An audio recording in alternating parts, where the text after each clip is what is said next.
Je vous invite à ouvrir votre Bible à Actes chapitre 4. Actes chapitre 4. Et nous allons regarder les versets 23 à 37. Actes chapitre, Actes chapitre 4, verset 23. Je te laisse faire maintenant. Donc, nous allons lire les versets 23 à 37. Et qu'est-ce que nous retrouvons? En fait, nous retrouvons la suite de cette histoire avec cette guérison de l'homme boiteux, l'homme qui était infirme et infirme pendant plus de 40 ans. Et Pierre et Jean, par la puissance de Dieu, Dieu l'a guéri à travers ces événements que nous retrouvons dans le temple. Et là, nous voyons la suite. Donc, Actes chapitre 4, verset 23. Donc, la Bible nous dit ceci. Après avoir été relâchés, donc rappelez-vous qu'ils étaient en prison pour au moins une nuit. Ils allèrent vers les leurs et racontèrent tout ce que les principaux sacrificateurs et les anciens leur avaient dit. Lorsqu'ils l'eurent entendu, ils élevèrent à Dieu la voix tous ensemble et dirent, « Seigneur, tu es le Dieu qui a fait le ciel, la terre, la mer et tout ce qui s'y trouve. C'est toi qui as dit par le Saint-Esprit, par la bouche de notre Père, ton serviteur David, pourquoi ce tumulte parmi les nations et ces vaines pensées parmi les peuples? Les rois de la terre se sont soulevés et les princes se sont ligués contre le Seigneur et contre son oint. En effet, contre ton saint Fils Jésus que tu as oint. Hérode et Ponce Pilate se sont ligués dans cette ville avec les nations et avec les peuples d'Israël pour faire tout ce que ta main et ton conseil avaient arrêté d'avance. Et maintenant, Seigneur, vois leurs menaces et donne à tes serviteurs d'annoncer ta parole avec une pleine assurance, en étendant ta main pour qu'il se fasse des guérisons, des miracles et des prodiges par le nom de ton saint Fils Jésus. Quand ils eurent prié, le lieu où ils étaient assemblés trembla. Ils furent tous remplis du Saint-Esprit.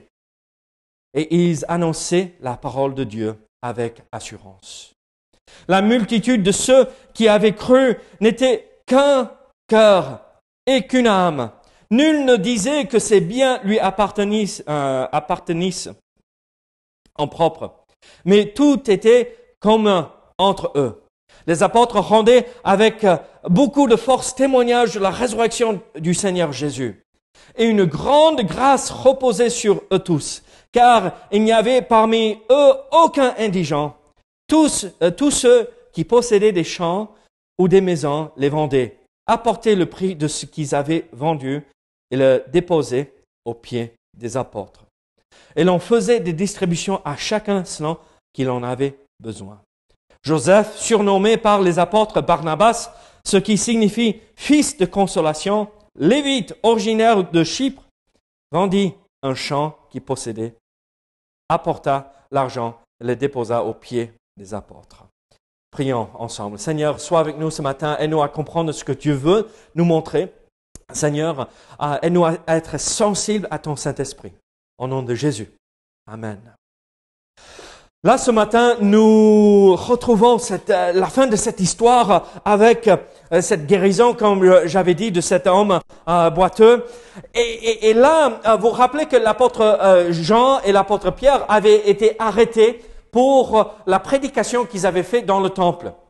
Et donc, ils ont prêché la résurrection de Jésus-Christ et ça a fait en sorte que les responsables religieux et les responsables gouvernementaux n'étaient pas très contents avec eux et ils ont été arrêtés. Et là, toute l'Église, toute l'Assemblée s'est mise à prier et Dieu est intervenu. Dieu a fait quelque chose d'extraordinaire et on a vu cela, ils ont été relâchés et ils ont continué à témoigner de la puissance, de la résurrection de Jésus-Christ. Et là, on a vu que le nombre avait augmenté de 3000 personnes à 5000 personnes. Et ces événements ont eu lieu assez rapidement après la Pentecôte. Donc, beaucoup se convertissaient à travers le témoignage, la prédication de la parole. Et là, on avait vu la semaine dernière que Dieu avait donné du courage et une pleine assurance et conviction de « allez-y, continuez à persévérer dans la prédication et dans l'annonce de l'Évangile ». Mais là, dans la suite de cette histoire, nous voyons aussi que dans ce courage que Dieu leur a donné, on a lu là une pleine assurance dans ces premiers versets, n'est-ce pas? Une pleine assurance, on peut aussi accomplir autre chose. Et ce courage que Dieu nous donne est aussi posé ou fondé sur deux éléments que nous allons voir. La prière et aussi cette unité, cette communion fraternelle, le fait d'être soudés ensemble, nous donne le courage de continuer et persévérer à servir le Seigneur Jésus-Christ. Alors, très souvent, on se pose la question, mais comment faut-il prier? La première question, quand on vient au Seigneur, très souvent, c'est que, mais je ne sais pas prier, comment faut-il faire, n'est-ce pas? On se pose la question, mais est-ce qu'il faut se mettre à genoux? Est-ce qu'il faut garder les yeux ouverts? Est-ce qu'il faut fermer les yeux? Comment faut-il prier? Et très souvent, on a l'impression qu'il y a un rite religieux qu'il faut faire pour pouvoir prier au départ. Mais vite, assez rapidement, par la suite, nous comprenons que c'est juste tout simplement parler avec notre Père. Et on peut lui dire tout ce qu'on veut. Et là, ici, dans les versets 23 à 31, nous voyons la première prière de l'Église enregistrée, ou une des premières prières enregistrées pour nous de l'Église. Et comment ont-ils prié? Et comment cette prière leur a donné du courage à persévérer dans leur témoignage? Est-ce que vous priez? Est-ce que vous priez chaque jour? Est-ce que vous priez avec cette pleine assurance que Dieu nous écoute et répond? Et c'est là ce que nous allons voir ici, ce courage que Dieu leur a donné à travers la prière. Regardez ce que nous retrouvons ici. En fait, le courage chrétien ou cette pleine assurance chrétienne dépend très souvent dans notre compréhension des vérités de la parole de Dieu et quand nous le voyons dans sa souveraineté de Dieu. Et donc, quand nous comprenons qui est notre Dieu et nous comprenons les vérités que nous allons voir ici, ça nous donne cette pleine assurance quand nous prions que Dieu écoute et il répondra. Qu'est-ce que nous voyons à nouveau? Regardez verset 23. Après avoir été relâchés, ils allèrent vers les leurs et racontèrent tout ce que les principaux sacrificateurs et les anciens leur avaient dit. Lorsqu'ils l'eurent entendu, ils élevèrent à Dieu la voix tous ensemble et dirent, « Seigneur, toi qui as fait le ciel, la terre, la mer et tout ce qui s'y trouve, c'est toi qui as dit par le Saint-Esprit, par la bouche de notre Père, ton serviteur David, pourquoi ce tumulte parmi les nations et ces vaines pensées parmi les peuples? Les rois de la terre se sont soulevés et les princes se sont ligués contre le Seigneur et contre son oint. En effet, contre ton saint serviteur Jésus, que tu as oint, Hérode et Ponce Pilate se sont ligués dans cette ville avec les nations, avec les peuples d'Israël, pour faire tout ce que ta main et ton conseil avaient arrêté d'avance. Et maintenant, Seigneur, vois leurs menaces et donne à tes serviteurs d'annoncer ta parole avec une pleine assurance en étendant ta main pour qu'il se fasse des guérisons, des miracles et des prodiges par le nom de ton saint serviteur Jésus. Quand ils eurent prié, le lieu où ils étaient assemblés trembla. Ils furent tous remplis du Saint-Esprit. Ils annonçaient la parole de Dieu avec assurance. Alors, qu'est-ce que nous voyons ici? Quelle est cette prière? Comment pouvons-nous décortiquer cette prière pour voir les détails, les vérités que nous retrouvons? Et comment nous pouvons appliquer cela à notre vie de prière? Quelle est la première chose qu'ils ont reconnue? Dans les versets 23 et 24, ils reconnaissent le Dieu de la création et ce Dieu souverain. Regardez, lorsqu'ils eurent entendu, ils élevèrent à Dieu la voix tous ensemble et dirent « Seigneur ». Dans la langue grecque, nous avons un mot qui, en règle générale, traduit Seigneur. C'est Kyrios. Seigneur, donc c'est le maître. Mais là, le mot qui a été traduit Seigneur n'est pas ce mot traditionnel pour dire Seigneur. C'est despote. Vous connaissez ce terme, non? Despote. Ça a un sens négatif, n'est-ce pas? C'est celui qui... C'est Hitler, c'est Staline, c'est Mao en Chine, c'est tous ces hommes, c'est des despotes, n'est-ce pas? Ils dirigent avec la main en fer, une main de fer. C'est celui qui est dur. Mais dans la Bible, ce n'est pas cette idée liée à ce terme. Le mot despote signifie tout simplement maître de la maison. Donc, Paul, tu es un despote chez toi. N'est-ce pas, Sylvia? Goodwin, tu es un despote chez toi. Ah, Cyril, il cogne la tête déjà. Dans le sens négatif, il ne faut pas être cela, honnêtement. Ça, c'est horrible. Mais dans le sens positif, dans le sens biblique, mais quand on regarde ce mot en dehors du texte biblique, encore il y a ce sens négatif, d'accord? Mais ici, dans le sens biblique, maître de la maison. Maître de la maison, la création. Il est le maître de la création. Et il est celui qui a créé la terre, la mer et tout ce qui se trouve là-dedans. Il est le maître de la maison. Et donc, la première chose, quand il commence à prier, la première chose qu'il reconnaissent, c'est que c'est toi, Seigneur, le maître. C'est toi qui es souverain dans toutes choses. C'est toi qui dirige toutes choses. Et on peut faire confiance à ce maître qui est tout-puissant, le Créateur. Mes amis, quand nous venons et nous fléchissons le genou pour prier, rappelons-nous que quand nous prions, nous nous adressons au souverain, au maître de l'univers, au maître de la maison, à ce Dieu qui peut agir puissamment dans notre vie. Il n'est pas juste ce Dieu lointain qui ne s'intéresse pas à notre vie, mais il est ce Dieu qui s'implique dans sa création et il s'intéresse à notre vie, ces créatures qu'il a créées. C'est le maître.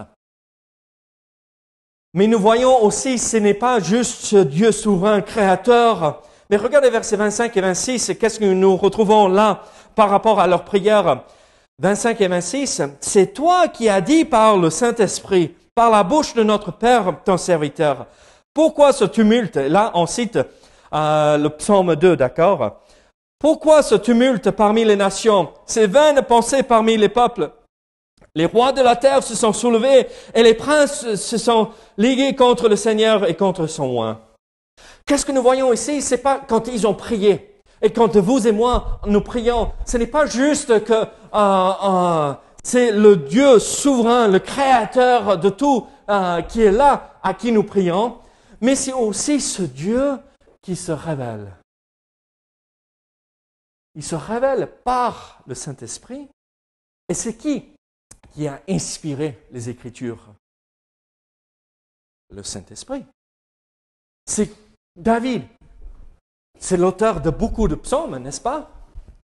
Alors, c'est pas juste qu'il se révèle en nous à travers des expériences personnelles, et c'est qui nous parle à travers son Saint-Esprit, mais aussi c'est celui qui nous a donné sa parole c'est le manuel de vie pour notre vie. C'est celui qui s'est révélé personnellement dans son oint, le Seigneur Jésus. Alors, quand nous prions, comprenons que nous prions ce Dieu souverain, ce Dieu créateur, mais ce Dieu qui veut se révéler à vous et moi, qui s'intéresse à notre vie, qui s'implique dans notre vie, parce qu'il nous a donné cette lettre d'amour pour que nous puissions découvrir sa volonté.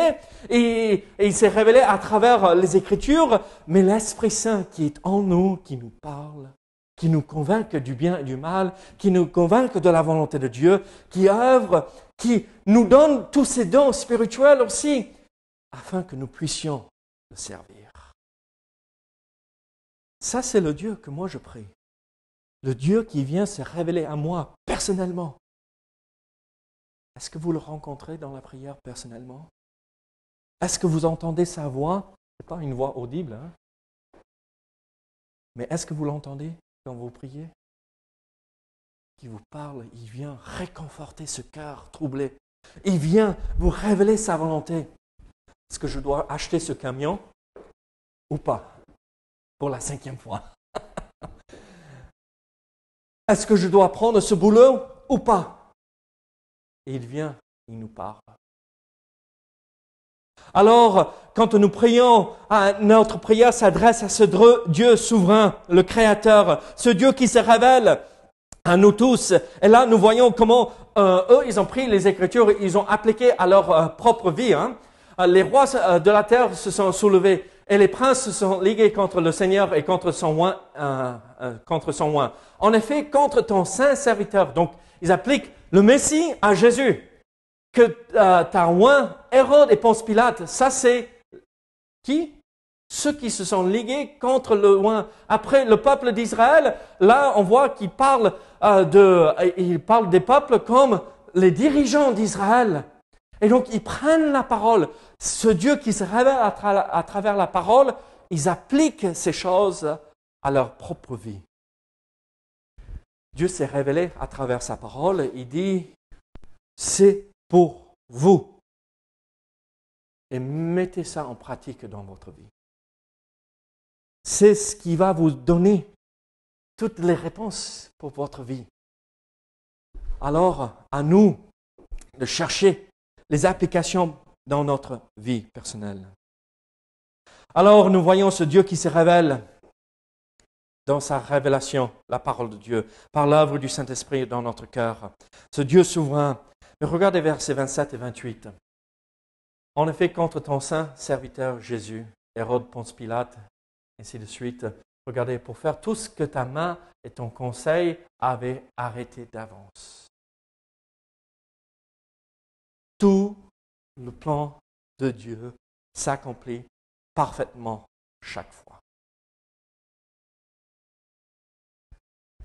Vous voulez savoir qui Dieu voulait à la tête de notre pays à l'instant même, en tant que président? Regardez qui est là à l'instant. C'était le plan de Dieu. Il a permis certaines choses pour que ça arrive. Est-ce qu'on est tout à fait d'accord avec tout ce qui se passe dans le gouvernement? Je serai le premier à dire non, je ne suis pas d'accord par rapport à plein de choses. Mais Dieu, dans la parole, dit, c'est lui qui a établi le roi. Les hommes peuvent penser ce qu'ils veulent, c'est nous qui avons choisi, c'est nous qui avons fait, c'est nous qui décidons. Et Dieu dit non, c'est moi. Et tout va dans le sens pour accomplir sa volonté parfaite. Dieu peut prendre le mal et accomplir sa volonté parfaite. Et très souvent, on ne comprend pas pourquoi. On dit, Seigneur, mais pourquoi ça? Mais Dieu ne voit pas dans le moment. Il voit toute l'éternité, tous les temps ensemble pour accomplir sa volonté parfaite. Vous savez ce que ça fait pour moi? Je regarde, mais Seigneur, pourquoi tu as permis que ça arrive dans ma vie? Mais pourquoi je dois passer à travers ceci? Mais Seigneur, je comprends que tu ne veux pas que je souffre. Mais Seigneur, pourquoi? Pourquoi, Seigneur? Il ne regarde pas le moment. Il regarde l'éternité. Et parfois, il permet des choses afin de nous éprouver, afin de nous passer par le crible, par le feu même, afin de nous purifier, afin que là, le jour de son avènement, nous pouvons être présentés comme cette épouse pure et sainte, sans ride, sans tache, parfaite. Le corps de Christ, l'épouse, l'Église. Alors, ça m'encourage de voir même ceux qui pensaient détruire ce que Dieu avait prévu. Dieu s'est servi de cela pour accomplir sa volonté parfaite. Et ça s'applique à ma vie.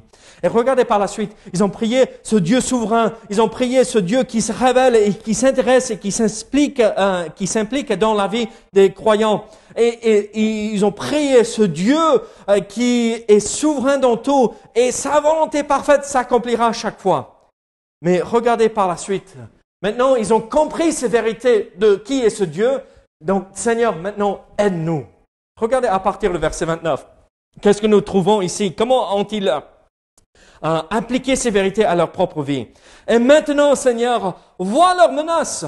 Seigneur, regarde, j'ai reçu une facture, j'ai pas l'argent pour payer. Seigneur, regarde, le camion a explosé à nouveau. Seigneur, encore des problèmes au boulot. Encore, Seigneur, maintenant, vois leurs menaces. Et donne à tes serviteurs d'annoncer ta parole avec une pleine assurance, en étendant ta main pour qu'il se fasse des guérisons, des miracles et des prodiges par le nom de ton saint Fils Jésus. Regardez verset 31. Quand ils eurent prié, le lieu où ils étaient assemblés trembla et furent tous remplis du Saint-Esprit. Ils annonçaient la parole de Dieu avec assurance. Comment ont-ils appliqué et compris les vérités que nous venons de voir, ce Dieu souverain, ce Dieu qui se révèle, ce Dieu qui s'intéresse à notre vie?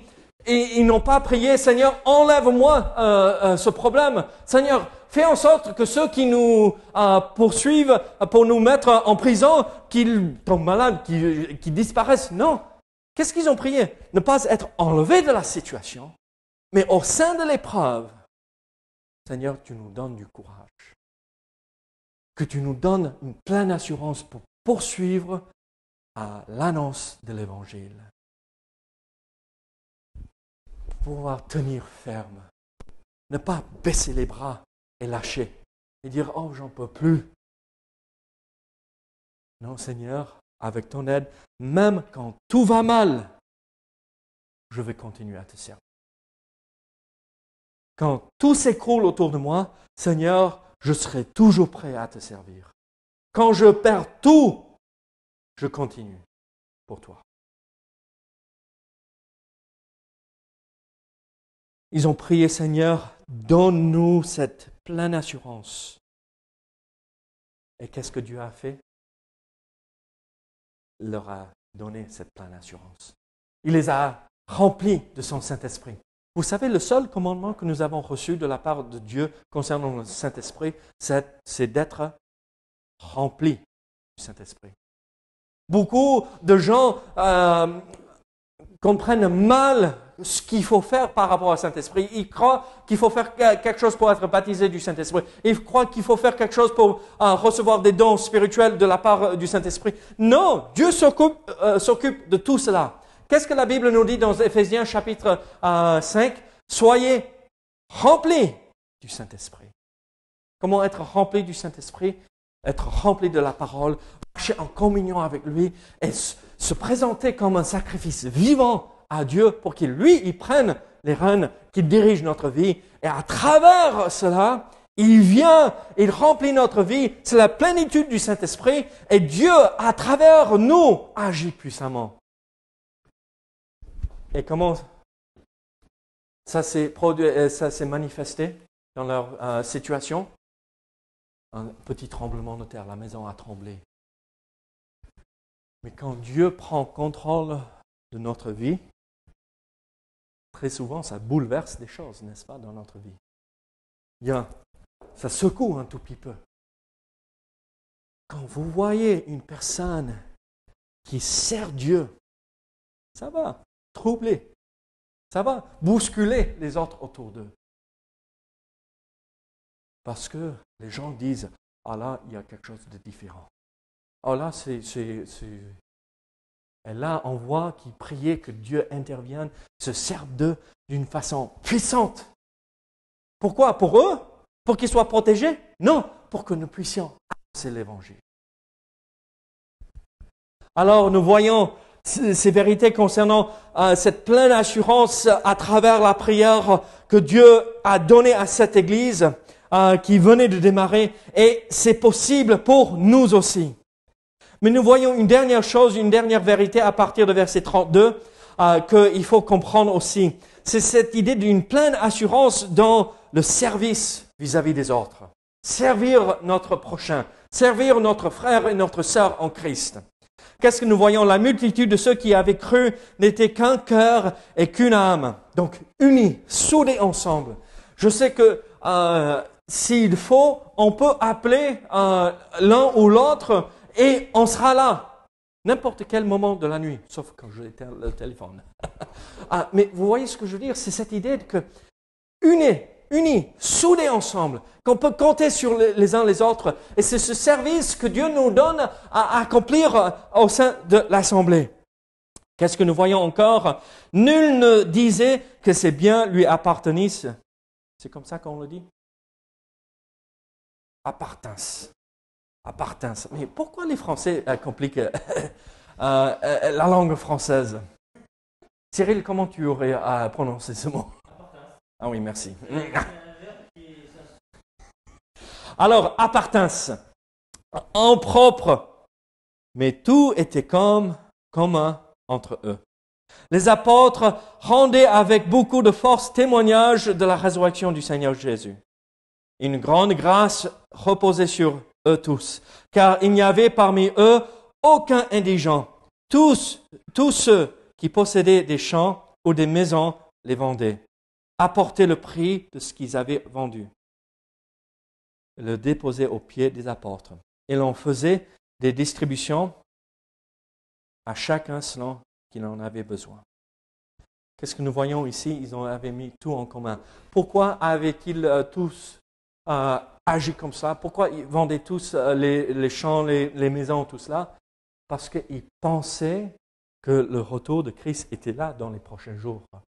Ils pensaient que Christ allait revenir dans les prochaines minutes, que le royaume allait être établi.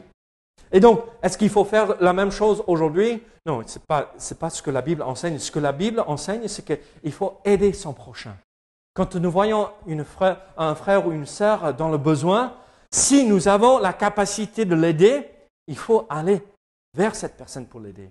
Si on n'a pas les moyens de l'aider financièrement, matériellement, qu'est-ce qu'il faut faire? Il faut quand même les aider. Et comment pouvons-nous les aider? À travers la prière, comme nous avons déjà vu. Et là, nous voyons ce cœur soudé ensemble de l'Assemblée. Vous et moi, on a besoin de développer cela de plus en plus. Là, ils traversaient un moment difficile, la persécution. Certains de leurs responsables ont été mis en prison à cause de la prédication. Mes amis, nous allons tout droit dans une période où ça va devenir de plus en plus compliqué pour nous tous. Peut-être pas demain, mais imaginez ce que ça va être dans 20 ans. Avec comment les choses progressent à une rapidité. Si le Seigneur ne revient pas, ici bientôt, vous savez, nous ici, dans le monde occidental, ici l'Europe, l'Amérique du Nord et tout cela, même l'Amérique du Sud, nous vivons quelque chose d'extraordinaire. On a une liberté de pouvoir se réunir quand on veut, où on veut. On n'a pas peur de venir à l'église.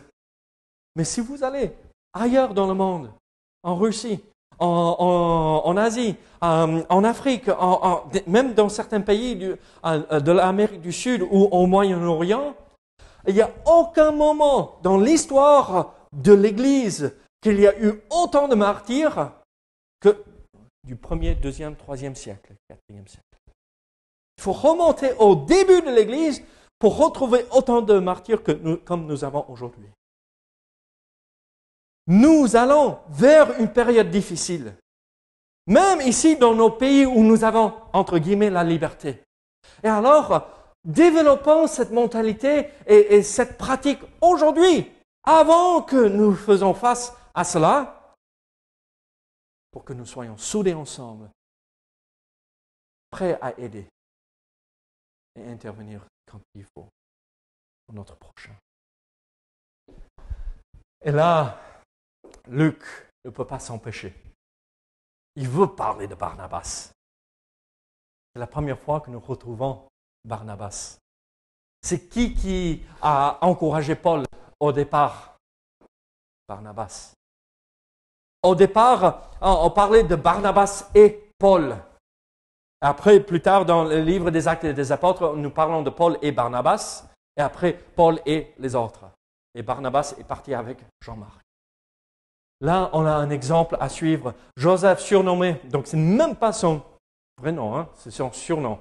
Surnommé Barnabas. Barnabas, ce qui signifie fils d'exhortation. Exhortation dans le sens, l'idée de ce mot, c'est celui qui vient à côté pour encourager. Celui qui est là, présent. Vous voulez aider? Vous voulez montrer que nous sommes soudés ensemble?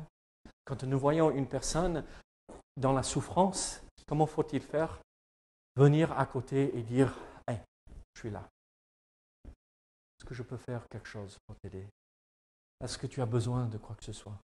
Est-ce que je peux prier? » Vous voyez, là, la pratique de l'Église, au départ, c'est mettre tout en commun. Mais Luc, rapidement, fait comprendre que, en fait, l'objectif de tout cela, c'était de venir à côté et encourager. Nous, aujourd'hui, nous pouvons faire la même chose. Et nous pouvons encourager et porter ceux qui sont dans la souffrance. Alors, aujourd'hui, en fait, nous retrouvons ici dans Actes, chapitre 1, 2, 3 et 4, une belle église. Une église qui est puissante. Une église qui proclame la résurrection de Jésus-Christ. Une église qui est prête à aider ceux qui ont besoin. Une église qui comprend que Dieu est souverain, dirige toutes choses et il s'intéresse à eux. C'est la même chose pour vous et moi. Nous devrions chercher à mettre en pratique ces vérités. Une belle église, une église qui veut servir Dieu, mais qui le fait par le témoignage, la prédication de la parole, par le service rendu à ceux qui ont besoin et à travers la prière. Est-ce que nous sommes en train d'oublier le fondement de l'Église, ce qu'on devrait vivre ensemble? Sommes-nous ceux qui proclament le message de l'Évangile? Sommes-nous ceux qui prient? Sommes-nous ceux qui sont en train d'accomplir la volonté de Dieu? Sommes-nous ceux qui sont en train d'aider son prochain? Et on ne s'attend pas à ce que les autres fassent de retour. On le fait volontairement, de notre cœur, pour aider notre prochain. À qui ressemblons-nous? Les églises qui disent, moi, nous, regardez-nous, ou est-ce que nous ressemblons à cette église de Jérusalem qui était prête à servir, malgré le prix, ça à l'écouter?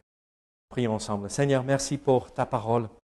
Seigneur, merci pour tout ce que tu accomplis en nous et à travers nous. Oh Seigneur, aide-nous à ressembler à cette assemblée, cette église de Jérusalem.